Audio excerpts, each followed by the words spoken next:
सनद की सरजमीन पर एक ऐसा शहर बसा है जो सिर्फ ईंटों और पत्थरों से नहीं बल्कि तारीख, सकाफत और रवायात से बना है।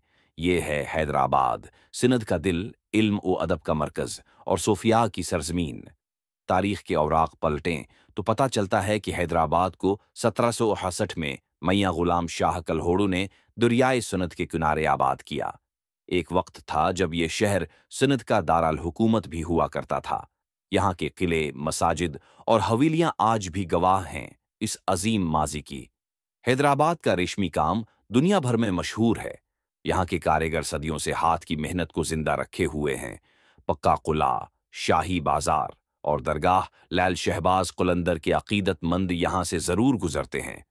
वक्त के साथ साथ हैदराबाद ने जदीदियत का भी साथ निभाया। यहाँ की जामियात, अस्पताल और इंफ्रास्ट्रक्चर उसे सनद का जदीद शहर भी बनाते हैं। लेकिन उसकी असल पहचान आज भी उसकी तहजीब, मेहमान नवाजी और सूफियाना रंग है। जब रात होती है तो हैदराबाद जाग उठता है। चटपटे खानों से लेकर गलियों की गूंज तक ये शहर हर दिल की धड़कन है। ये सिर्फ शहर नहीं, ये एक एहसास है।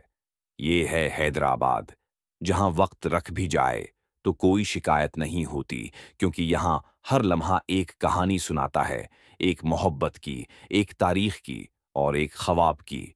अगर आपको हमारी ये वीडियो पसंद आई हो तो लाइक करें, चैनल को सब्सक्राइब करें और शेयर जरूर करें। मिलते हैं अगली कहानी में एक नए शहर के साथ।